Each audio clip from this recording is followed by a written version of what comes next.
Welcome to another episode of Unsavory Fellow. I'm Nick James, and I'm thrilled to have my good buddy, Jay Carson, here. Great to be here. Thanks for coming, Jay. Thanks for having me. It's great This to be is here. great. Yeah. I like we were just talking. You were my first top 10, and I finally got you here, which is funny because this is our last show of season 1. Really? Yeah, Oh, amazing. I'm glad I made it, and I'm flattered I was in your top 10. yeah. We squeezed him in right at Hopefully the I end. can live up to the expectations. We got the coffee going right now. I know. You want a coffee? I'll always. Yeah, Okay. And there's definitely. donuts. Can you hear him okay? Yeah.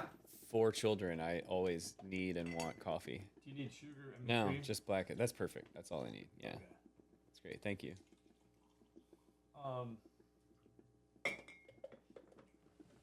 But I wanted to get right in because we have an hour. I want to do get it. right into the Jay Carson life because you have this crazy resume. It's like nuts what Yeah. you've done, and Yeah. even now what you're doing now. Right? You were talking about the survivalist. Yeah, I work at a wilderness survival school that I went to as a student in 2021 because our friend Mike Piccatelli had gone before me. We'll get to that. We'll catch up Yeah. because that's like kind of the Yeah. latest chapter.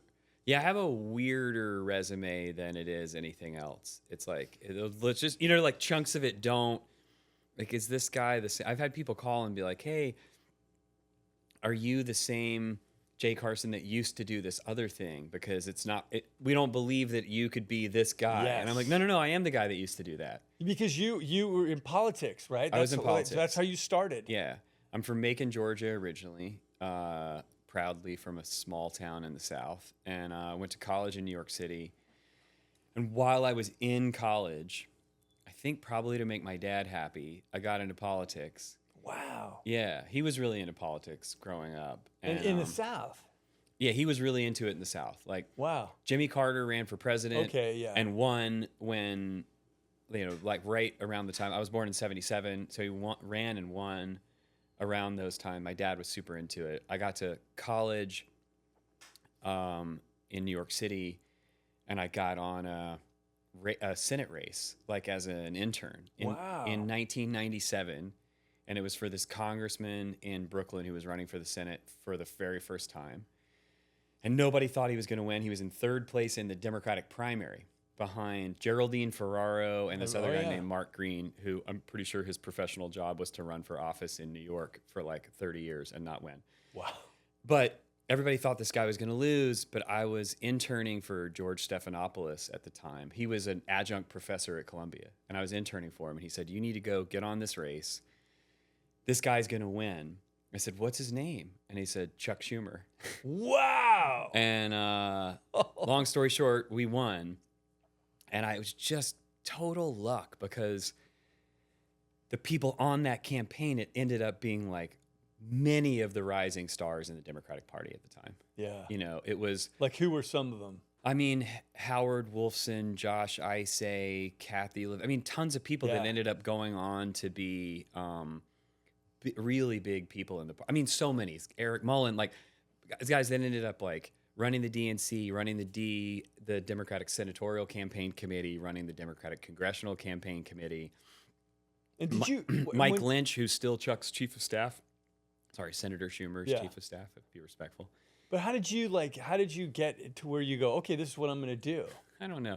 Like I've You know what I never mean? really. I never thought of that in my life. I mean, I was joking, like I was doing it to make my dad happy. It's funny because my son's sitting over there, and like I never would want him to do a job to make me happy, Right. ever, But I Yeah. also really enjoyed it. It was a lot of fun. It was a lot of stress and a lot of fun, but it was like, I think I got on that campaign as a junior in college, and so it was right around the time where I was like getting a little bored with college. Yeah. Wanted to like have an impact in the world, and then I got to be on a Senate campaign, and we were running against Al D'Amato, who was like one of the chief people going against Bill Clinton in impeachment, President Clinton in impeachment. And so President Clinton and then First Lady Hillary Clinton would come to New York like every other week to help campaign for Chuck's to help us win. So you're meeting them. Oh yeah, it was wild. Like every week, you know, and I mean, it was Is there security? Because I don't know anything about it. Is there security around? tons. Well, I mean, all of a he's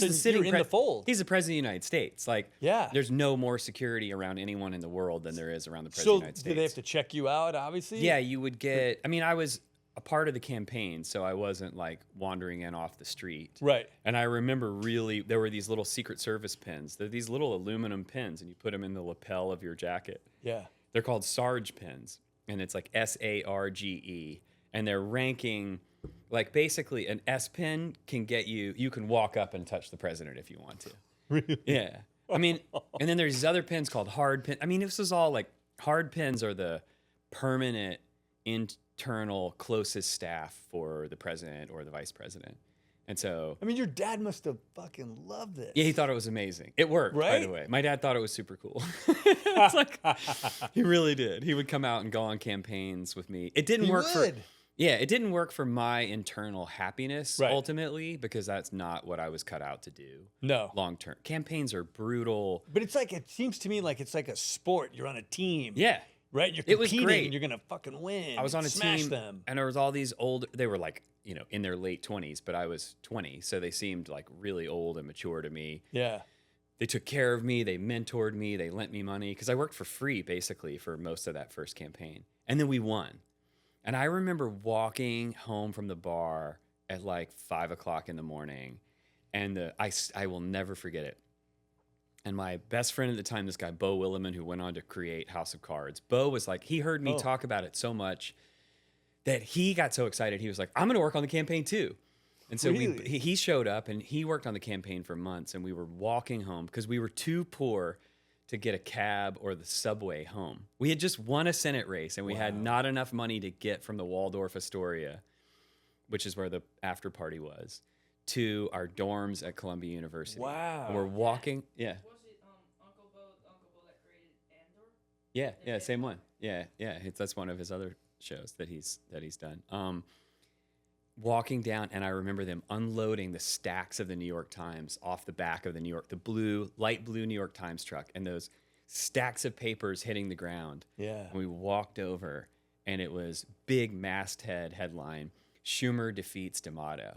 Wow. And we were like, holy fucking shit. Like, we were a part of that. Yes. At the time, we were 20, so we probably said, like, we did that. You know, Yeah, and we yeah. were, like, very, you know, I was an intern on the campaign. I wasn't, like... And what are you doing as an intern? What's an intern do? All Like, kind what are of you doing? stuff. I mean, I started organizing the supply closet, and by the end, I was, like, you know, overseeing GOTV, which is Get Out the Vote efforts on the Upper West Side. You know, like, making sure that you could maximize the number of people who voted on the Upper West Side of Manhattan. And what's that entail? Like, How do you do that? you take the voter files and you figure out like which buildings in, you know, like this building, everyone in this building votes. I don't know why, but everyone in this building votes. Okay. So I'm going to make sure everyone in this building turns out on November, whatever day it was, 4th or 3rd or something like that. And how do I do that? I sneak into the building. I wait behind an old person who walks in, and I go in right behind them when they buzz themselves in the door. And then I have a big stack of leaflets in my hand, and I like put them under everyone's door. Okay. Yeah, like Chinese menus. That's it. Yeah. I mean, there's more to it than that, but Right. that was part of it. You know, like just leafleting But it's every single. it's not like you're taking your skills that you're learning in college really and doing No. that at all. You're not doing that. No, it was all really like, I think I did well early on due to no talent, just hard work. Hustle. Like I was really gritty. I was really hungry. Yeah. And I hustled a ton. Is that what got you then farther? Yeah. After that campaign, I then did a couple of the people on that campaign moved over to a presidential campaign in 2000. Because now they know you who you are. Yeah, like I've worked You're with them for vetted, 2 yeah. years. You know, like this kid, every time we send him somewhere, he shows up. Every time we give him a job, he does it. He works his ass off. Like they left me and they left Bo and me, and I have to use proper Bo and grammar I. with yeah. There you go, Henry. No, they left me. If you take the word out, it's the one that would be left. No, because then I think Henry's no, right. think about it. No. Think they left I in the campaign headquarters. That sentence doesn't work. They left me in the. Trust me on this one. It's Bo and me. They left Bo and me. I'll do it in the third person. They left Bo and Jay in the headquarters overnight, the night of the election, the night before the election, because we'd heard all these rumors that the D'Amato staff were famous for breaking into their opponent's headquarters the night before the election and like stealing stuff. Really? And yeah, just to create. Is that true? Like, would that? I don't know does if that it was, go on though? Yes, that kind of stuff happens all the time. It does. Yeah, all the time. And so we slept in the campaign headquarters that night. Like, who are you going to ask to do that? Yeah. Two like dumb, Yeah. hungry college kids with baseball bats. We had like 7 beers each, and we were like laying on 2 couches by the door with baseball bats. Like, what were we going to do if like the plumbers broke in? I mean, with Watergate, like it's guys breaking Yeah. into campaign headquarters. It is. Armed guys, by the way. Like, Yeah. what were we going to do with our baseball bats? But that's kind of what you're defending in your mind. It's true, right? Yeah, totally. Then that really that launched me into politics. I mean, I went from don't do this, but I went from like an A student in college. I found that campaign and I became a C+ student. Right. I just stopped going to class. Yeah. Because I found what I loved to do. I was Yeah. like, this is You're on the life. train.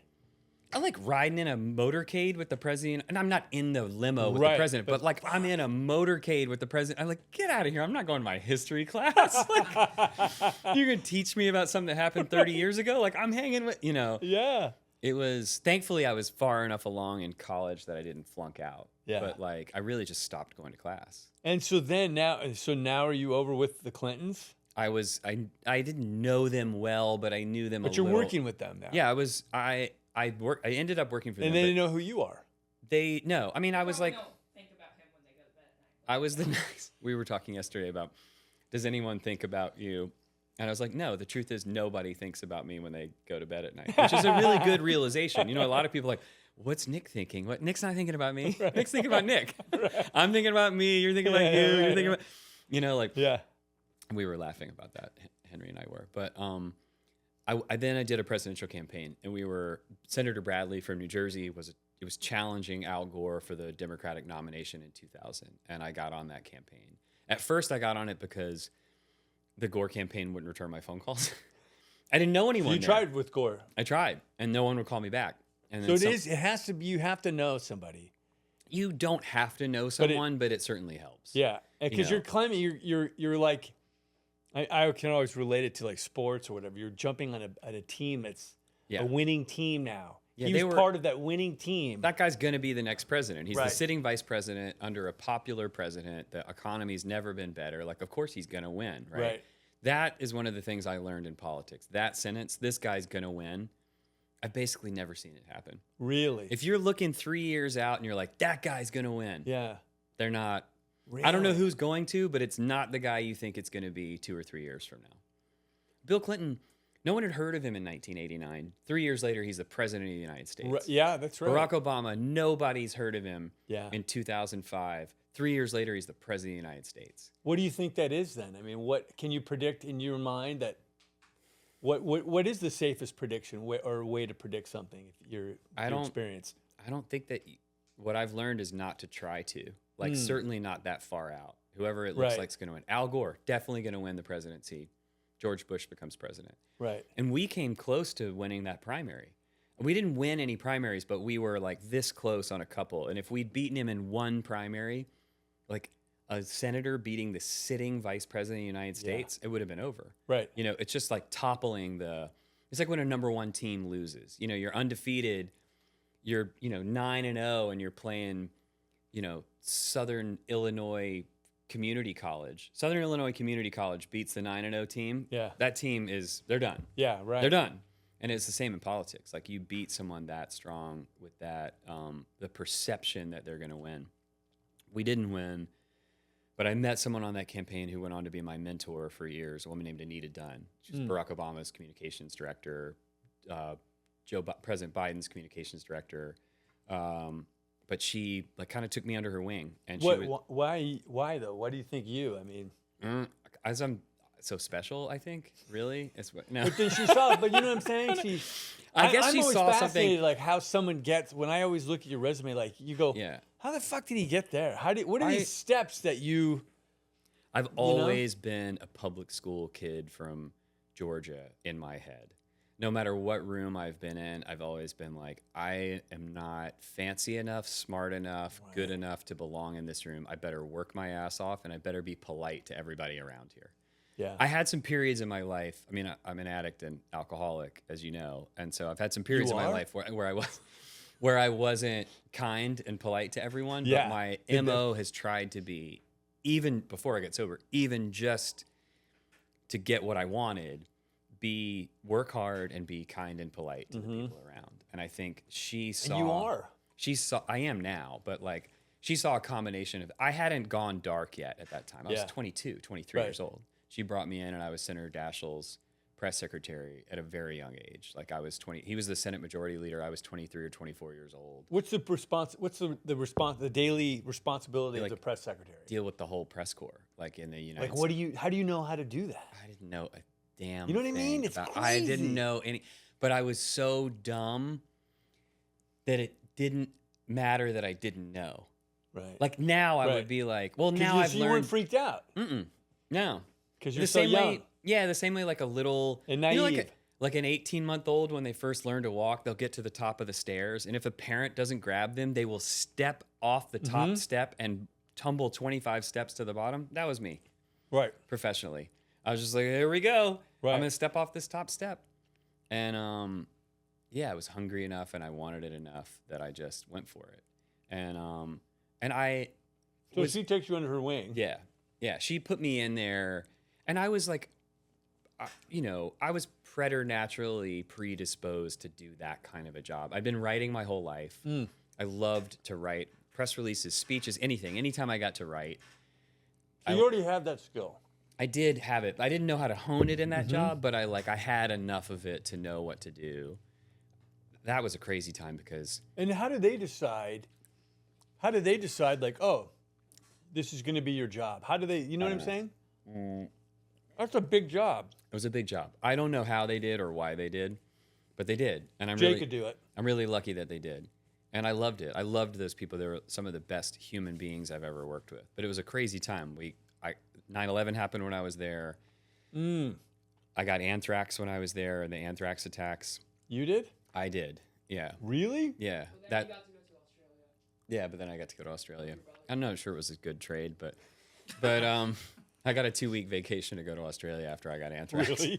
Yeah, but I got anthrax. Like there were How? a letter was mailed to my boss's office. It was mailed to essentially right upstairs for me. There was an internal staircase. Who was the boss?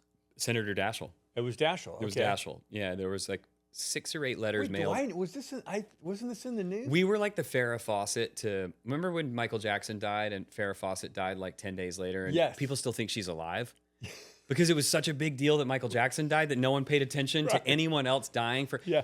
Like anthrax would have been the biggest thing in the world, but it happened 1 month after 9/11. Right. So people were like, I can't pay attention to another terrorist attack. Right. They were still reeling But from. it was you. There were 19 of us that got it. 2 people died. I think I remember that. Yeah. I mean, it was a huge deal. It Yeah. shut down the entire I remember US. all the anthrax going around, but I Yeah. remember this. I remember that. Yeah, it was crazy. What's that like getting Did you open a letter? I didn't open it. There was an intern in our office who opened it. She was upstairs, and she did not die. All of us got really great medical treatment that were in the Senate, but the 2 postal workers that had handled the letter that breathed in the spores, they went to their local emergency room. Anthrax presents like the flu, Yeah. and so What does it look like? the stuff was just like white powder. So you thought it was Coke. Yeah, I mean, That's what really well. happened. So there's a funny story. Okay, well, I'll tell that story now. Anyway, we lived and they died. Those 2 postal workers died. Wow. Because if you don't treat it, the flu, go home and sleep it off, right? Drink a lot of fluids. That's not what you do for anthrax. That's what I remember was the postal work. I remember Yeah, that. they Yes. died. Yeah, you have to kill the anthrax So you inside got help. I got help. I took a crazy amount of Cipro for like 90 to 100 days, like every day, twice a Jeez. day. Yeah, really, Nice. like my soft tissue, it still suffers to this day because if I have to keep my muscles Really? really strong on my legs, my knees are just like bone on bone. Wow. Because it eats your cartilage and your soft tissue. Yeah, it was Cipro. But you had some story you were going to tell. Yeah, so the night before I got anthrax, I had been out with some friends, and I had been doing cocaine. Yeah. And Here we I go. showed up to work the next day and got anthrax. Oh my God. And then I didn't feel that I had anthrax, and I was just like, I'm just gonna go home. And a friend of Yeah. mine named Paul was like, he's like, so downside to getting swabbed, you get swabbed and you either find out you don't have anything or that you're gonna die. If you don't get swabbed, you'll just start to die. Yeah. And it might be too far gone for them to bring you back. Like, when you want to know if you're gonna die so Yeah. that they can intervene and make you Right. not die, I was like, fine. And so I went and got swabbed. I remember I was on the phone with a CNN. She was a producer at the time, Dana Bash. She's like an on-air Oh, person. I was on the yes. phone with Dana, You're on. talking to her like on my cell phone, like, and I like leaned back in the Capitol physician's chair. When I told them I was in Senator Daschle's office, there was this long line, like everyone within 20 miles was like, maybe I have it.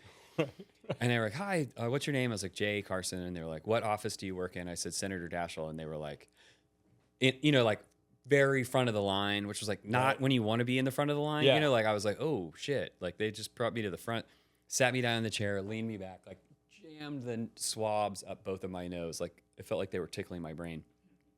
And then I was like, immediately, because there were federal officers there too. Yeah. And I was like, oh my God, I just gave the FBI a positive drug test. And that was my chief concern for 3 days. Not that you had anthrax. No. But they're gonna bust you for coke. Oh, I wait till we get to the part. So for 3 days, I have to keep working because I'm the press secretary. And you were on the phone with Dana Bash.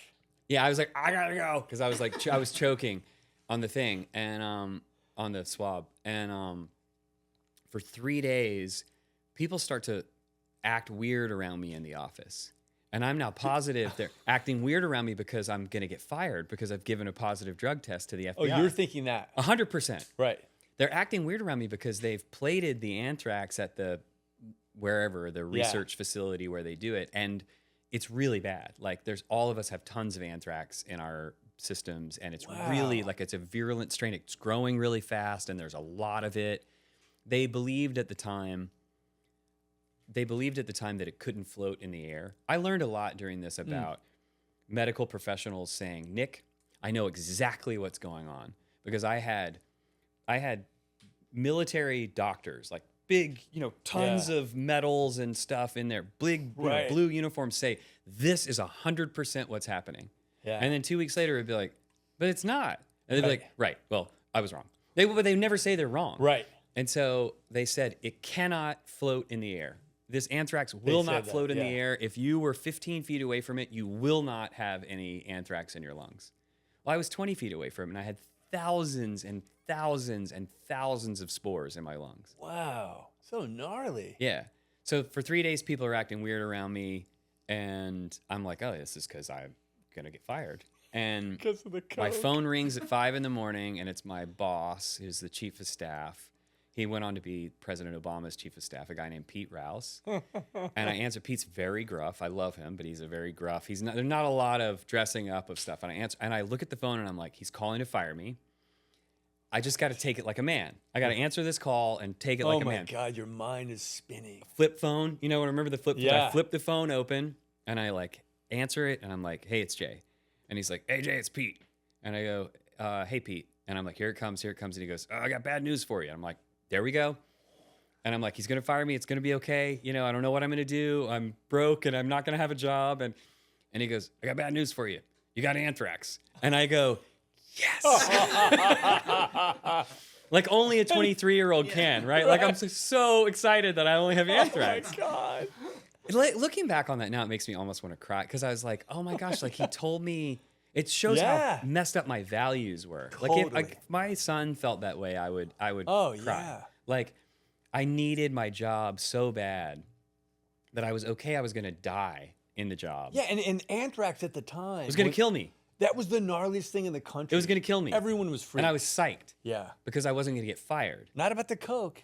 No. Oh my God. Anthrax? What is it like? It is a often naturally occurring. Someone should Wikipedia this that's smarter than me, but it's like a naturally occurring thing that basically eats your flesh, essentially, is the best way to put it. And if you, Is it like a plant? it grows on poop and stuff in nature. Farmers often get what's called cutaneous anthrax on their skin and hands, and it eats away like parts of their flesh. Oh, really? But when they turned it into a bioweapon, they figured out how to make that happen. And so then when they made it happen, they were able to put it in the air. Then you can breathe it. Instead of eating your flesh on your hand, it eats the flesh inside you, which is your lungs. And Crazy. I'm a writer, but I've heard that lungs are super important to living. Also, tell the people that may not know who was behind the anthrax attacks. Oh, I don't really know who was behind it. There was a guy. Like the white dude in Chicago or whatever. There was a guy. I can't remember. They thought one person was responsible for it, and he wasn't. And there was another person who was, and then he got tipped off that they were about to arrest him, and he killed himself. So Wow. and I think I wonder if that was him. You know what I mean? How long did it take with him? Or No, I'm just saying. I wonder if that mean like are they pretty Yeah. clear now that was him? they closed the case on it after that, more or less. I mean, I Right. stopped going. We got briefings and stuff from the FBI for a while, and then I just kind of like stopped paying attention because it was a long time ago. So then from that point, Yeah, that was crazy. And then where are you at this now? From once you survive this, the anthrax, the fucking coke. yeah, 9/11. You know, like the 9/11. fourth plane in 9/11 was headed to the Capitol, which is where I was. And I mean, that was a weird. I think like it probably took me, I don't know, 20 years, 18, 20 years to recover from that period, like that 3-month period of Like just PTSD insane- type recovery, right? Once I got sober, I found a really awesome trauma therapist and did a bunch of work on Yeah. those particular incidents and like how much they still gripped me and how I had this fear of things that weren't really there because I'd gone through that. Yeah. You know, my nervous system would just like functioned at a really heightened, really scared state a lot of the time. As a And result, are you of getting this. high and drinking at this time? Yeah, So that's got to be yeah. escalating it, correct? They sent a therapist to talk to us about after Anthrax, and it was a group therapy session. And the therapist asked the group, has anyone been using more alcohol or drugs since this happened? And my buddy, who should have been a comedy writer, he's hilarious. He goes, I'm not really sure. I've been blacked out since it happened. And that was like, Yeah, like it was that's a reality. Yeah. Yeah, it was really like it really ramped up my drug and alcohol use. I just think to like keep the fear at bay, Yeah. it was the way I coped with it, unfortunately. And then where were you working then? Where did you move on from that? From there, I left and did a presidential campaign. I was Howard Dean's press secretary when he ran for president in 2004, and we lost. He was great though. He's a great guy, and it was a really fun campaign. Big Shake Shack Howard. No, different Howard. Howard, that was my boss on the Schumer campaign. But he was the governor of Vermont. We lost, but had a big impact on the Democratic Party. And then 2008, I was Hillary's press secretary on that, like the primary to beat all How do you primaries. get that job? I had known her. Did they come to you? Yeah. Because you did such a great job with.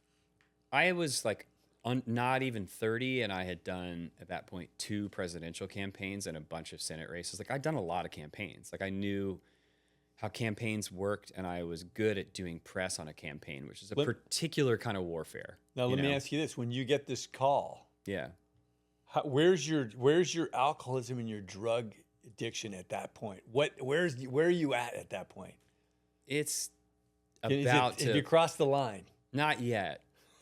I mean, I'd crossed any normal line for Right. any normal person, but for the alcoholic, I wasn't across an alcoholic's line. Right. Like I was still functioning, very high functioning. Yeah. I mean, I was getting hired by the front runner for the presidency of the United States, who had a lot of choices, right? Like she could have picked anyone again, and we were going to win Yeah. until we didn't. But that campaign was rough. It was really hard because it was just an uphill slog the whole time.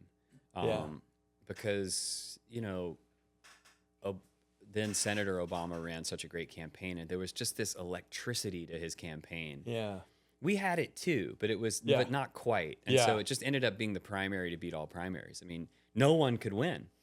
He'd win two he'd win 2 contests and we'd win 2. He'd win 3, we'd win 3. I mean, it just went on and on and on until I had like no more energy left. What do you think it was between those two?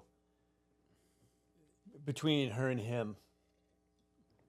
What that was why did it why was it such why a was crazy it why contest? was the electricity on him? Because, other than the obvious things, I think that he's African American, he's young. Look, yeah, there was he's new, It helped change a narrative. People believed it would help change a narrative in America. But he's also a fantastic candidate and a fantastic person. Oh, like yeah. he's a star. You know what I mean? Yeah. He's like in the same way that like, why is it, we run into stars all the time out here. It's like, well, how can you tell, why does Brad Pitt have like an aura around him when you see him in a restaurant? Yeah. He would have it if he wasn't Brad. He's just, those people have it. Barack Obama has that. Let me ask you this question before I forget, because I really have always wanted to ask you this. You see all these politicians all the time, right? And a great example is like you watch Barack Obama, and I'll watch him old speeches and this and that. He never seems like he's bullshitting. Yeah. He seems like he's very genuine. And even if somebody calls him out on something, even in the way he answers it, he'll answer it and it seems to be a very truthful way. Like he never seems to dodge a question where my big question I don't know anybody like you who could answer this, but every time you see a politician, it's like when they dodge, it's like for the last, trick, Kamala Harris. Yeah. Well, it's like she got on all these podcasts and you go, cool, this is great. We get to see who you are. Yeah. And she didn't let us know who she was. Like never. Barack Obama was, and this is a rarity with most people running for office, he's going to be smarter than any person who's interviewing him. And that gives you a real confidence. He can just sit back and like let the question come, and he doesn't have to be threatened by it, and he doesn't have to be nervous, and he's really confident in who he is. He's a real rarity as a politician. Like the self-assurance and the confidence in who he is as a person. If I didn't read his book Dreams of My Father until, I probably read it 5 or 6 years ago. Right. If I'd read it before that election, I would have worked for him. And I love Hillary. Right. But when I read that book, I was like, oh, this is a person who knows himself. This is a person who tells the truth. This is a person who seeks all of the stuff that you want in someone running for and being the president. My real wish was that he'd spent 10 more years in Washington and then run, because he got into office. And what happens when you're new to Washington and you come into the presidency is that everyone in the building, everyone in the town knows more about how the town works than you do. And so then you're kind of like, wow, interesting. You're asking the people that have been a part of the problem for the last 30 years how to fix the problem. No shit. Yeah. It's like, I'm the plumber who put all the bad piping in, and you come in and you're like, hey, how do we fix this? And I'm like, perfect. Well, we don't really, but I'm going to tell you a bunch of bullshit about how we do. And it's just like, that's what happened. And speaking of bullshit. Yeah. Why does it have to be so much bullshit all the time? That's what I don't understand. When everybody knows it's bullshit and you continue to say bullshit, I don't understand that. Like, let me go back to the Kamala Harris thing again, because what I was always curious, like for example. Not a fan, by the way. And, And when she was on Howard Stern, right? He was doing everything he could to give her a platform to be herself, and somebody who really likes her, which, like you're saying, you could be comfortable with, and she would not. Isn't somebody who's advising and says like, you got to be honest, you got to be open up and answer the questions. Is there anybody who says that when you're done? Have a candidate who's not great at doing that job, then you've got to tell them to dodge and weave, right? You've got to like if I'm not very good at basketball, so if we put me on your basketball team, you need to have me have the ball as little as possible, and pass it very quickly to someone who knows what they're doing.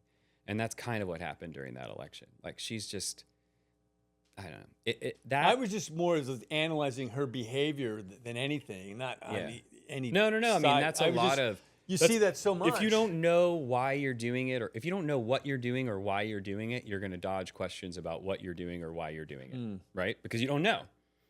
and you're leaning on your advisors to tell you, and you've got to have like a clear vision of what you're trying to do, and you've got to have a clear idea of how you're going to get there. It's been a really long time since, that election caused me to leave the Democratic Party. That I didn't join the Republican Party. I'm not a fan of either extremes at this point in my life, but and I think the parties have become the extremes at this point. But I watched the Democratic Party behave in that election, and I was like, I don't want anything to do with you people anymore. Yeah. You have no idea what you're doing, and the worst part is you don't even know what you don't know.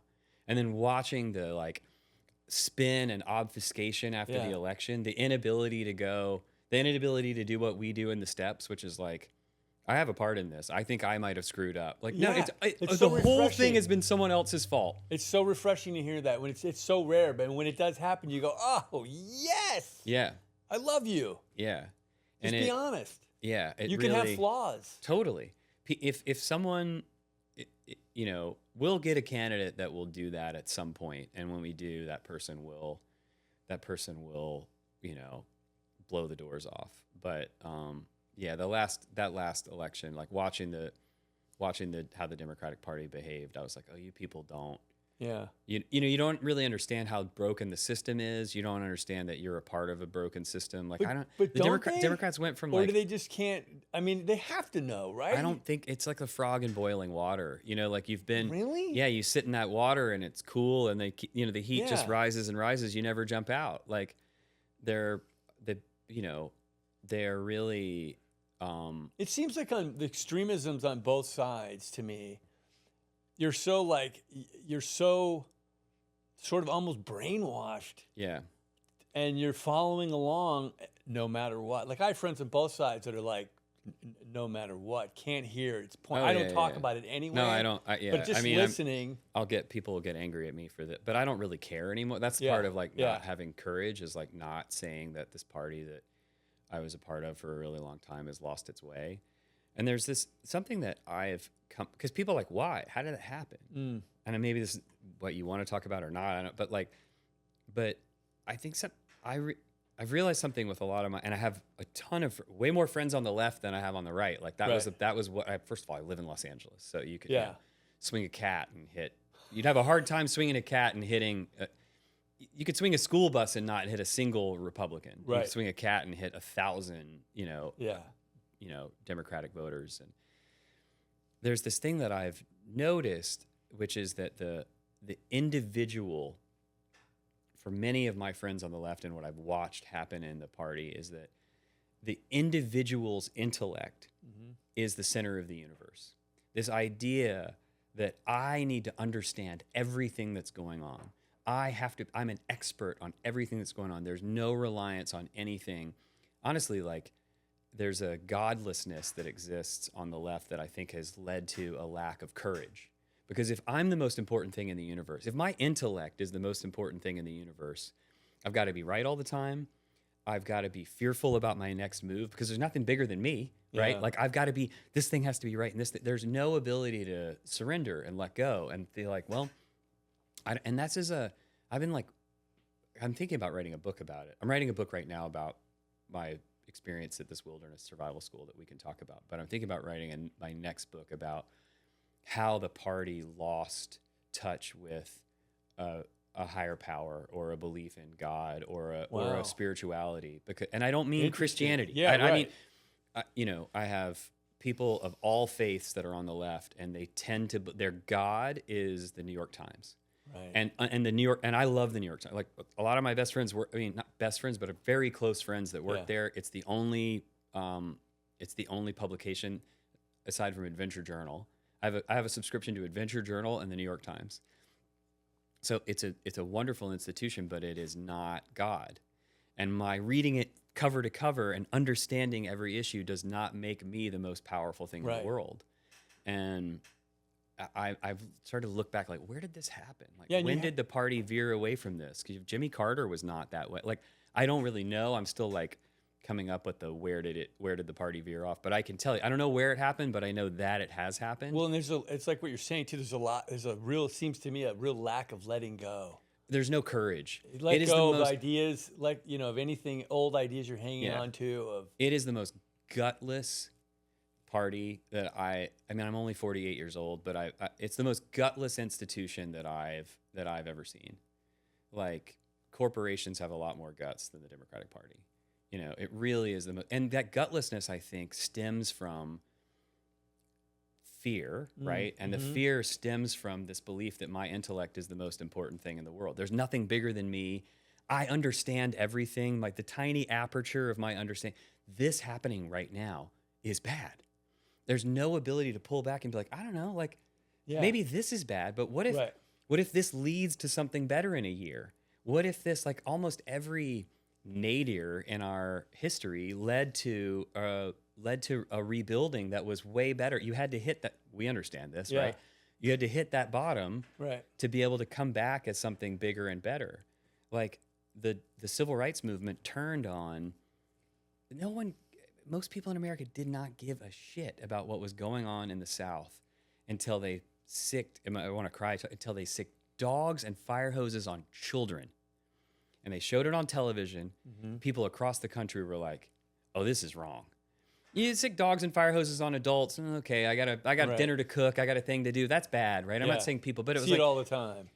This is bad, but I'm not. They did it on children, which was one of the lowest moments. And that is when people were like, wait a second. So you hit this low moment, and it leads to the civil rights. It leads to all of these great things in our history. And what I find on the left is there's an inability to be able to do that. Like this thing happening is my intellect and my God, the New York Times, tells me that this thing is bad. And so I've decided it's bad. It must be bad. I'm always right. I always have to be right. And it's like, whoa, hold on a second. What if this leads to something way better? What if anyway, it's clearly a point of frustration for me. Speaking of, you touched on bottoms. Yeah. Well, did you hit a bottom like with your, where did your drug and alcoholism escalate? Yeah. Where did that escalate? I mean, probably the worst professional moment for me was on then Senator Clinton's campaign in 2008. And I think as a result of all of it, Anthrax and 9/11, but I'm not blaming those things, right? Like I'm an alcoholic. But it was gnarly. It was a gnarly period. Yeah. It was really divided. It was a really tough battle. That primary was almost like a civil war, people split off. Like my mentor, Anita, was on the other side. Like she and I got along throughout it, but like there was a guy that I'd worked on campaigns with in South Dakota, and he would send me emails like twice a week telling me that like he hoped I died and that I deserved to die for working for Hillary. And he was losing his mind, it turned out, but like I would have to regularly forward emails to the Secret Service from an old friend of mine. Really? Like, dear detail lead, please see the below. Like, so that's like a reality, though. Yeah, and he was a senior campaign staffer on the Obama campaign.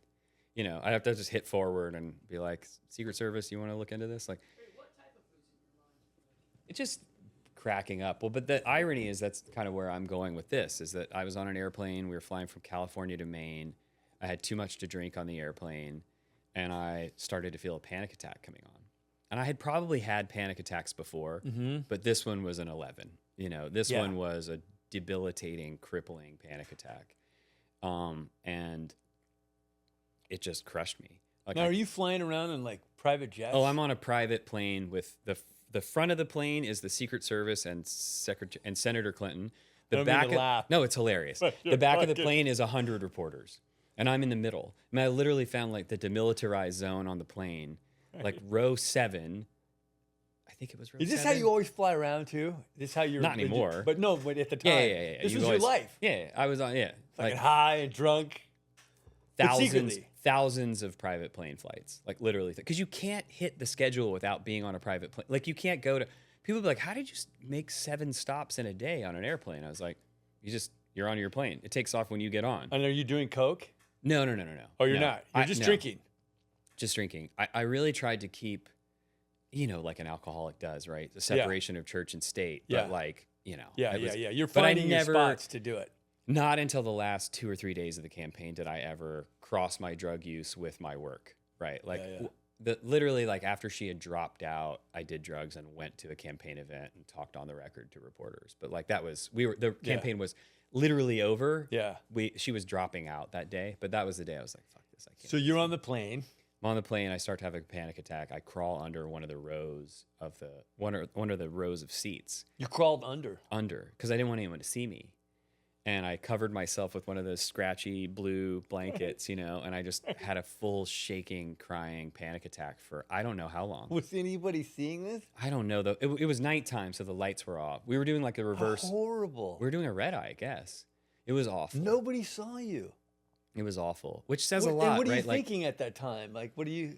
Now in my life, like, people would see it and would notice and would be like, "Are you okay? And can I help you?" Like who I'm surrounded by in my life your now. world though, right? It's so fucking probably frenetic and busy, and Yeah. everybody's like you said earlier, I was just thinking of alone. themselves. I was like really isolated at that point. That panic attack was the low point. What did you think at that time? Like, has anything to do with alcoholism, or I'm just like, No, I'm having a nervous breakdown. Yeah. I need help. I knew I had to get out of there. You were just.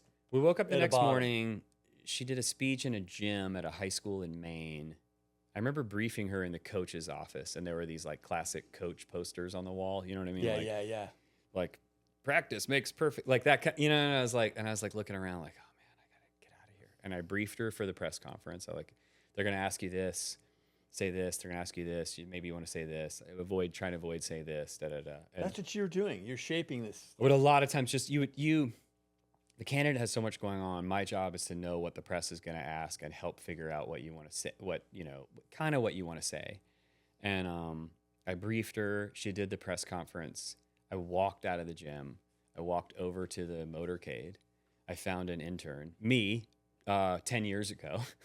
Like in '98, that's what I would drive, the motorcade cars. And I was like, Right. yeah, I'm in the motorcade. The dogs come and sniff your car to look for bombs. And I just found this intern driving a car, and I was the like, young you. yeah. And the I was new like, you. take me to Logan Airport. And he was like, I can't leave the Secret Service. I cannot leave this motorcade. And I had a hard pen. Yeah. I pointed to the hard pen, and I was like, take me to Logan Airport. And he was like, I left my bags on the bus. I just walked off a presidential campaign. Wow.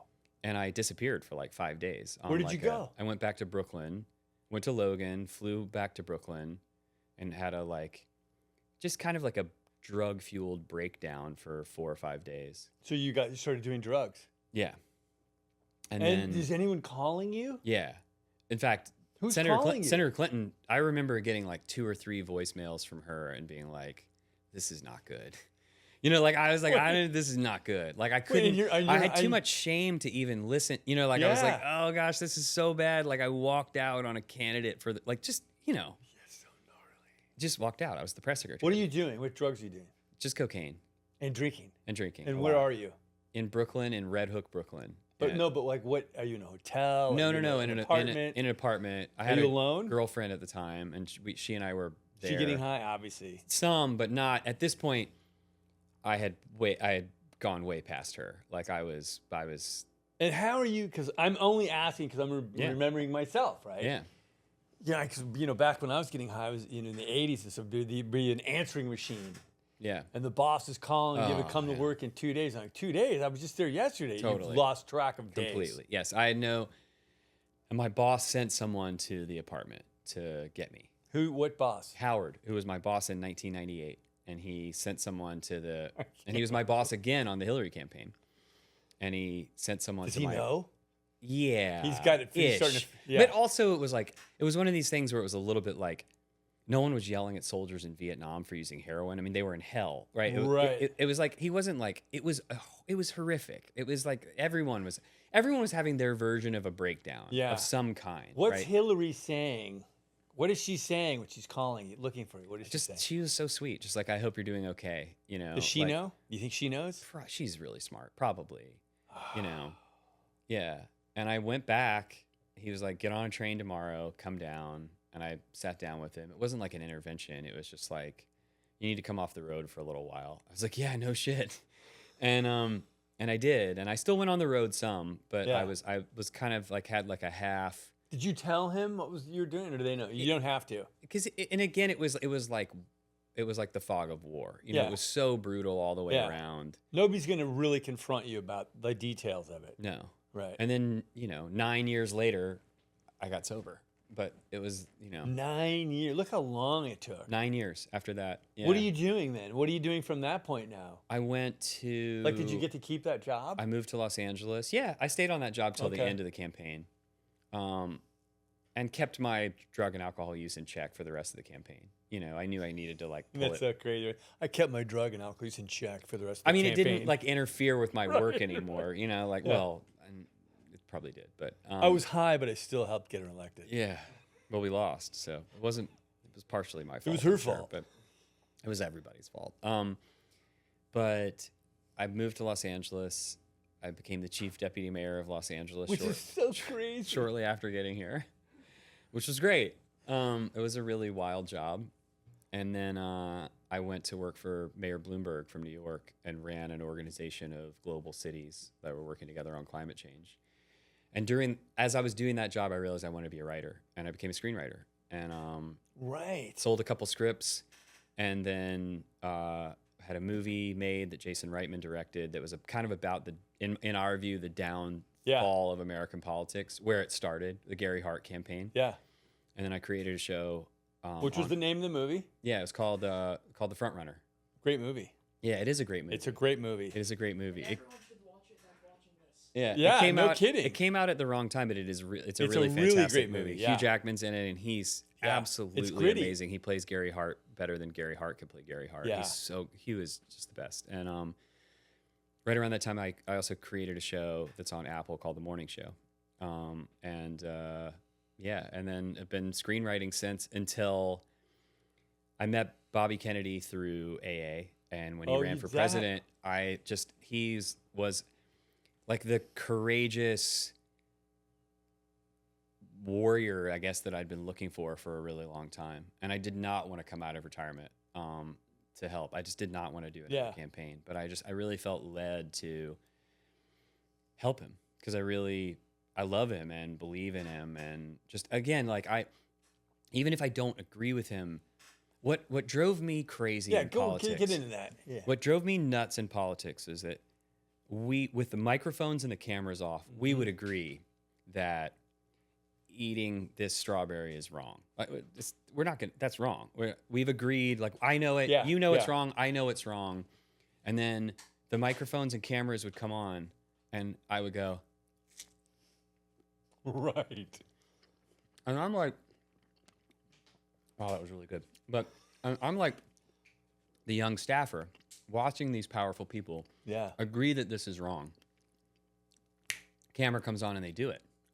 That's what I'm talking about. But the brainwashing, that's why I said earlier, there's I mean, both sides of this extreme. The moment I was lost, like where my cynicism took over. And Bobby helped me rebuild an idealism, like a belief in that someone can be courageous. Where I was going with that was, even if I don't agree with Bobby, I know he is not bullshitting, lying, or taking an expedient route to save his ass. Right. Right. He stands up for what he believes in. And it's so compelling for me to see. The moment I was lost in politics was during the vote for the Iraq War. Mm-hmm. I was in the room with a bunch of senators who would agree with each other.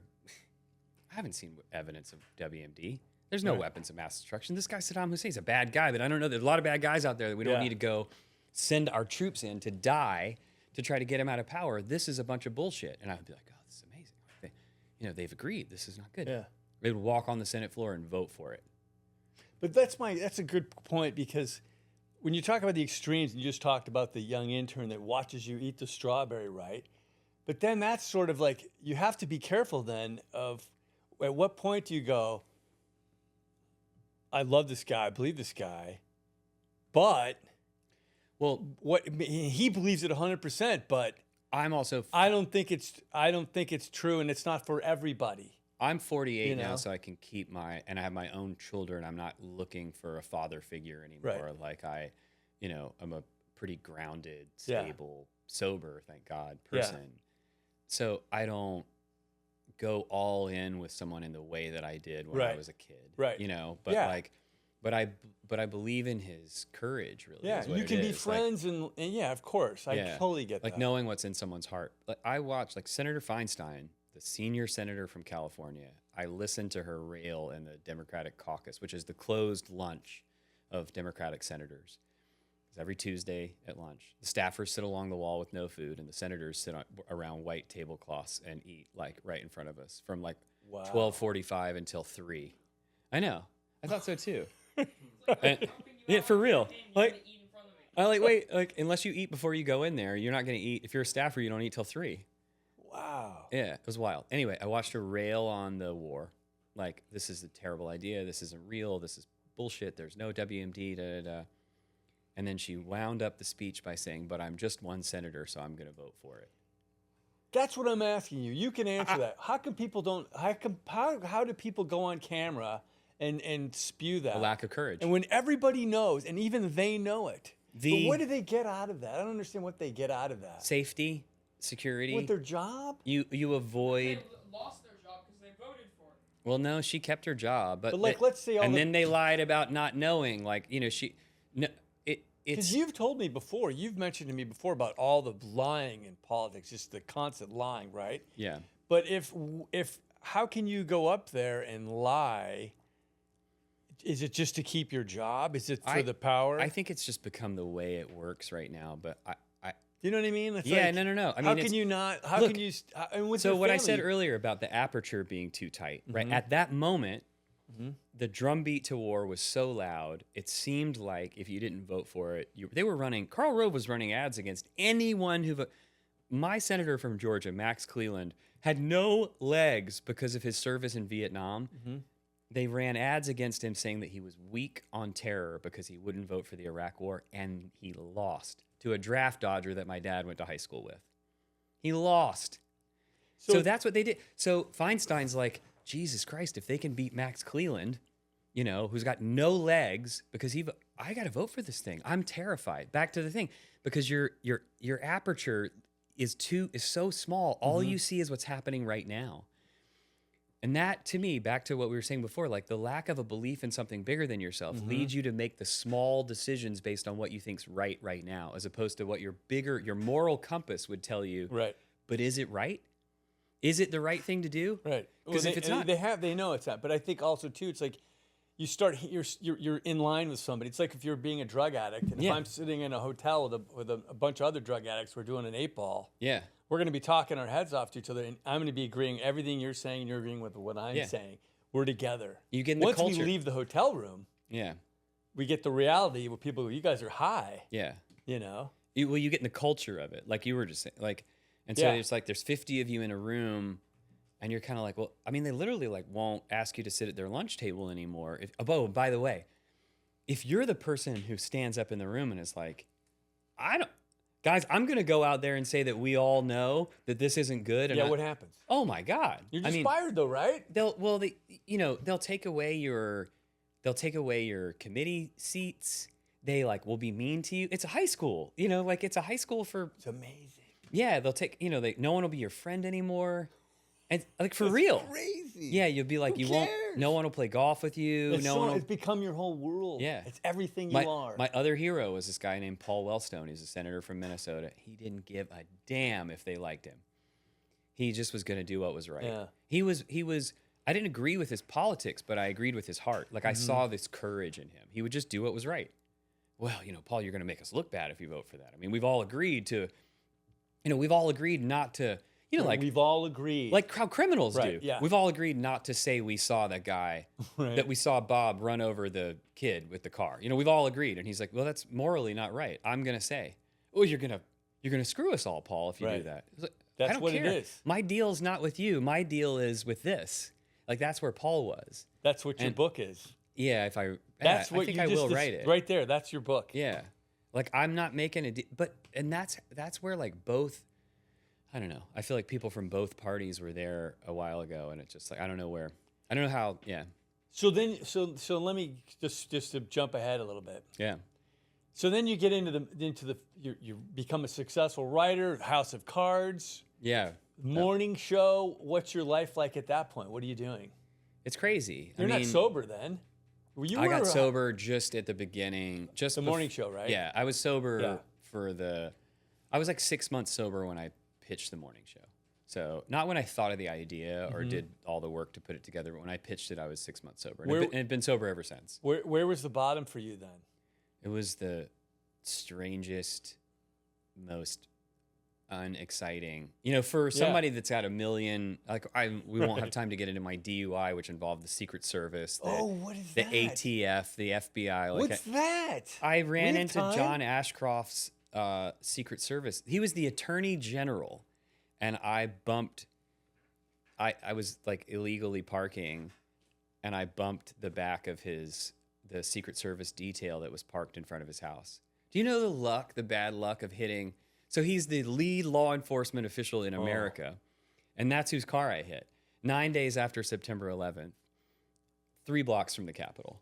And so people responded to this little bump like it was Bin Laden. And it might have been Bin Laden. Like, no one knew what the hell was going on. Right. I mean, I was pulled out of the car, thrown down on the street, Really? like a whole... Were you pretty fucked up? Not actually. I mean, I was definitely over the legal limit, and Did they know? I should not have been driving. Like, you didn't get in trouble for that, did you? I got in trouble, yeah. I didn't get fired, but I got in trouble. Did they know you were drunk? Yeah, they knew. I mean, Yeah. they could smell it, right away. Right. Anyway, so that was like, but the moment that I decided to get sober was like so uneventful and unexciting. I was in home here. alone, and I woke up. It was the summer of 2017, and I was like, I had a little journal that sat next to my bed that I mostly didn't write in. It was like sat there to remind me to. Yeah. And I had 2 kids, and I was going through a divorce, and I was beginning to get little glimpses. I mean, I actually had done ayahuasca like about 60 days before that, which helped me see. I don't do anything in my sobriety. Right. I don't do. I mean, I'm not a. I only did. Yeah, you're not. But I needed something. I'm so stubborn and hard-headed. I needed something to punch me and help me see. What it helped me see was that the delta between the person I wanted to be and purported to be and the person I was very distant and growing wider by the day. Wow. Like, I was not the guy that I wanted to be or said that I was. And I was becoming not a great father, and I definitely was not a great husband, and was probably not a great person at the time. And I didn't realize any of that stuff. And I did ayahuasca, and I was like, oh my gosh, in this way that I could just see in very clear relief. And within 60 days, I woke up that morning. So there is like a big bang in it, which was that experience with ayahuasca. But like, I woke up one morning and I just like wrote in the journal. I wrote, I think I have a drink. I was like, I'm a writer, right? I know how to I know how to like keep it. I know how to be declarative and like how to be kind of, maybe I have a, and it was just like, I think I might have a drinking problem. But that's the seed, right? That's all you needed. Right? I wrote it down. I think I might. Yeah. And I called Mike Piccatelli. Now he's not anonymous anymore, but I guess neither am I. Yeah. And we've thrown Mike's name around here many times. Yeah, I called Mike, and he said, I was like, something like that. I think I might have a drinking problem. And, he's like, no Right. shit, Sherlock. But he didn't say that. Right. He said, well, no one's ever regretted getting sober. Yeah. And why don't you come to a meeting with me? And so I went to a meeting. I realized I shouldn't have said how I know Bobby, but a 12-step program to keep I think them. he's open about it, though. He is, but I still like whatever yeah. the, Alcoholics Anonymous. No, but you're not. There's a tradition that we don't say it. But anyway, I said it earlier, so I shouldn't have. But Yeah. but I'm so I'm used to where we But I went to a meeting and eventually started to realize like, oh wow, I've got a lot of work to do to turn my life around, and did the work, made a ton of amends, including to a lot of the people that I worked for. Did you make it? You told me before, I think, that you made amends to Clinton's, right? To President Clinton, yeah. You did. Yeah, I had just had a big lie that I just because to cover up my drinking and all the problems, the only way that I could get get through it, I thought was to lie. That's fucking radical. You know? You had to make an amends to President Clinton. I wrote him a letter, and he was so you gracious. have to be way down there to do that. He was so Yeah, gracious. I was really scared. How did he take it? He was wonderful. Did you call him up, or I wrote him a letter, and he wrote me a really beautiful letter back. He did. Yeah, it was That's really amazing. very sweet and very kind. And I just lied to him, and I'm sure he suspected I'd lied. Yeah. To him. And but he's probably so relieved. I was caught in the middle of a lie between him and an editor of a major magazine, and they were both. And I was playing 3-card Monte with them, basically. Right. I was like, no, he's lying to you. And it's like, no, and I was the one lying to both of them. Right. Yeah, no, he screwed you. No, he screwed you. Back and forth. Wow, you're saying that about the president. Yeah. And, but it was like something about coming clean about all those things, you know? Yeah. And it really, I said to my sponsor at the time, I was like, this really is painful. And he was like, yeah, it should be. Hopefully it's like a shock collar. Hopefully this reminds you not to do it again. Yeah. And the freedom. The freedom after. I mean, that's what I mean. It was like, it was right? really painful. And then on the other side of it, I felt like a grown up for maybe the first time in my life. I got sober when I was 40, and I was finished with my amends you're always doing the big list by like 42, 43. And I was like, oh, I'm like a grown up now. You know, I feel like a grown up. And I know how to do that. You know, like my marriage is so much better because I just go in and make it amends. Yeah. You know, it's a habit. My son does it. I think he sees me. He's like, he'll yell at me because he's becoming a teenager. And then he just goes, I'm really sorry about that. No justification. Right. My sponsor made me practice it. And I would be like, so I was late here. Hey, Nick, you know, I'm really sorry that I was late. It's just that I had a thing that was the da-da-da. And he's like, nope. I was like, what do you mean? And he was like, you're justifying it. Right. Like, okay, sorry. Okay. You know what he does? What? I'm pissed off about something. He goes, Dad, I think you need to do a 10th step. Yeah. It's the best. Right. But I'm like, yeah, you're right. I think he's right. Yeah. Hate to admit it, but he's right. I know. I don't know that Henry knows what a 10th step is yet, but I'm sure but so yeah, like I would, you know, and then he was like, try it again. I was like, okay, hey, Nick, I'm really sorry I was late. So great. It's just the thing is that I had the doctor, and he's like, he's like, no, stop after, just, that's it. There's no justification. Yeah. And so I go in and I say to my wife, like, I'm sorry I lost my temper. But we're manipulating situations for years. Yeah. It's like I breathe, I manipulate, and I breathe. It's the same thing. Totally. Even when I just said it, pretending my wife's not here, I'm sorry I lost my temper. Then I want to be like, it's just that you were short with me when I got home, and then like I don't, and I just like, but I can hear Sean. My first sponsor's name was Sean. I hear Sean in my head being like, "There's a period at the end of the apology. Yeah, there that's is good. You really don't have anything to say after that. I like that. There's a period at the end of the apology. That's really good. And the apology is unqualified. Yeah. I'm sorry if I was late. It's like, well, were you late or not? If I was late, I'm sorry if I offended you. Yeah. Did you, like, are you apologizing or not? Like, now I have to get into your apology by saying, well, I was offended, so now you can start again and do just all of it. We cut it all out. And it's great. And so now you've been sober for how long? 8 years. 8 years. Yeah. And you've gotten into teaching. Yeah. Like is it survivalist or what is it? I mean, I remember when you started going. Yeah. You went for yourself just with Mike, right? Mike went before me. Like I remember going, that sounds so cool. Mike tends to do most things before me and then I copy him. That's and what now you're teaching. I work there. I'm not an instructor yet, but I went, it's called the Boulder Outdoor Survival School based out of Boulder, Utah. And I went as a student in 2021, a 14-day course. You basically have a knife and a water bottle. And that's it. Oh. And you learn to survive in the backcountry with like a knife and a water. I mean, there's a few more things here and there, but no tents, no sleeping bags, no flashlights, no underwear. You want 2 pairs of underwear. 2 pairs of underwear for 14. But they don't, it's like you wash them and stuff, but in creeks. And, what else? What are the other no's? So you go with a knife? A knife and a water bottle, basically. And a water bottle. Yeah. That's it. I mean, no sleeping bag. No sleeping bag, no tent, no flashlight, no matches, no lighter. You want to start a fire, you got to build a friction fire. But somebody's going to teach you. They teach you. That's what you're learning. And that's what you're doing. Yeah, now I'm an apprentice there, but I'm also the executive director of it too. And What else are you doing? I'm And how writing. long is it?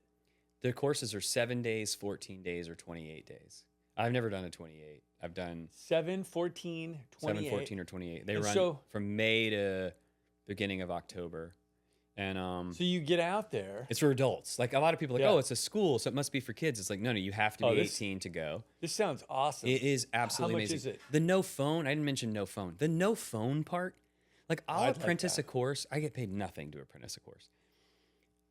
I'll apprentice a course for the gift of not having my damn phone for 14 days. I don't have it at all. I don't see anything that goes on. And like I'll have the phantom buzz for 2 or 3 days. Like, oh, it must be, and I'm like, it's not here. How's it buzzing? Right. And I come back so clear. Like I've got this calm. It's like meditating for it's amazing. How much does it cost? The 7-day courses are about $3,000. The 14-day courses are about $4,000. Wow. And the 28-day courses are around $6,000.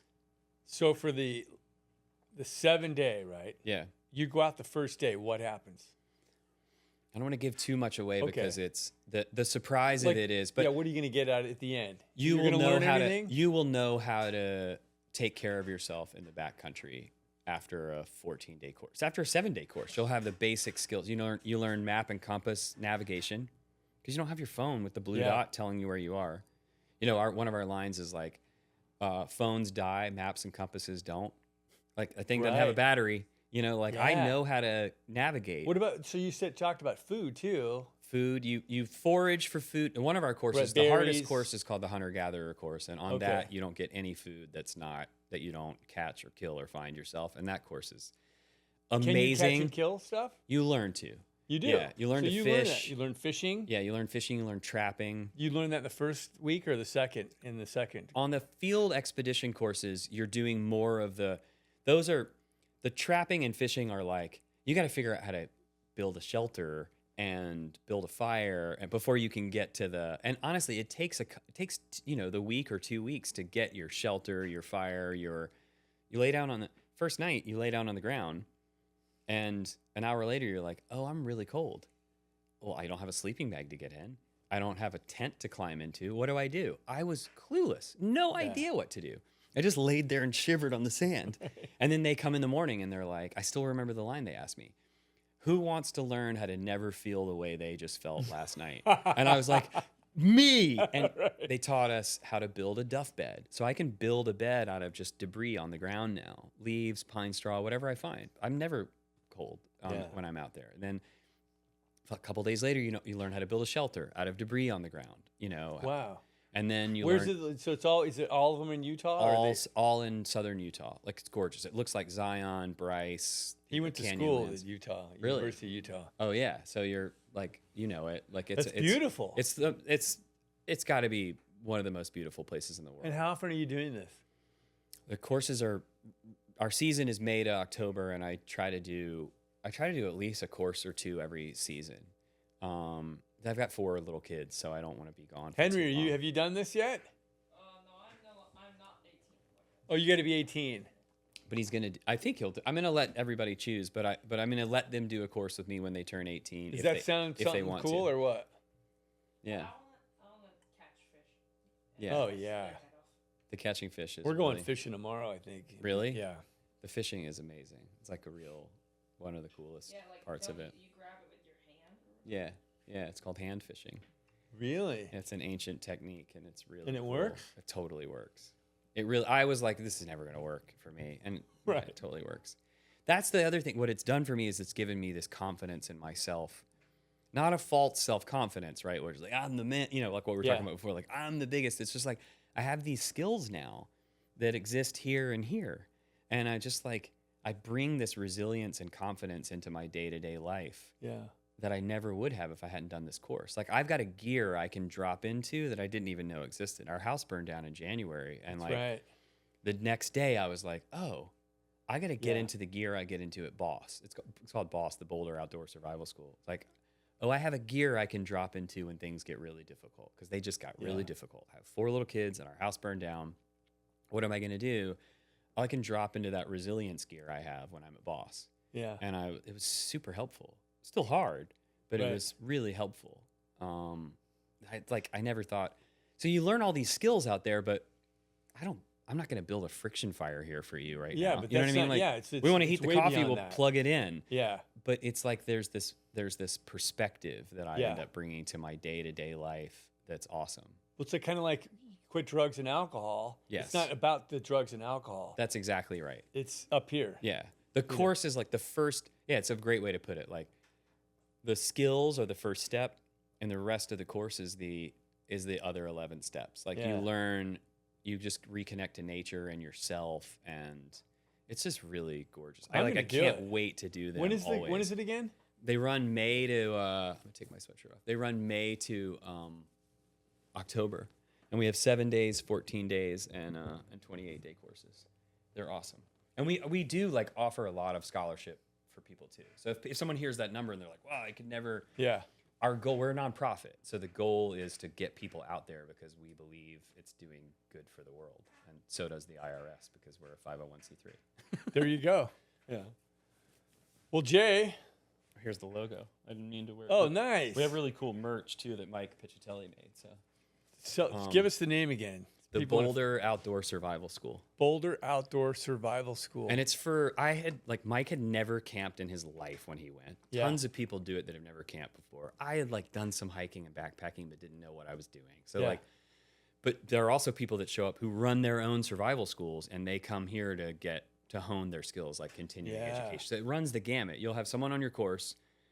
A lot of women, my wife's done it, blew her mind. Like you'll have someone on the course who's never camped before and someone who can build a friction fire the first day and everyone in between. And it's really cool. The That's group awesome. size maxes out at 12, so you've got this tight little group. And Oh, Papa, tell that story about the guy who brought the SOS from. oh yeah, well that happened once. Someone snuck a SOS transponder onto their course and then just got tired. Not injured, not hurt, not in distress, just got tired and pressed the SOS button. Our instructors are so skilled, they found him before the helicopter did Wow. and said to him, "Did you press the SOS button?" This is the And real deal. He goes, "Yeah." And the guy said, Perry was our instructor, and Perry goes, "You do realize that you're not injured, right? Like there's nothing wrong with you?" And he goes, "Yeah." And he goes, "You know your insurance won't pay for that helicopter unless you're actually injured." And you could see the guy's face like, "What?" Oh, yeah. And he got a $25,000 trip back to Salt Lake City because he was tired. Oh, my God. That's never happened. That's only happened once, but it was, yeah. Wow. We don't, Well, yeah. this is so great. that Thank you so much. came. This is awesome. I really This enjoyed is so this. much fun for me. I love you Yeah. to death. You're just I one of love my you too. favorite Thank you. people. Yeah. I'm so glad you came. This is for our last one of the season. Yeah. Thanks for Awesome. inspiring me. You've always inspired me in my sobriety because I Oh, thought it thanks. was going to suck. And then I met people like you that had this brightness, this like effervescence. Nothing to but them. fun, right? It's like everybody, you can be so happy. Oh, you it's the know, best. and I was like, why do I need to choose? Why would I choose to be unhappy? I would choose to be happy. Yeah, And I do that most days. you're great. You're the best. Not every day. Aloha.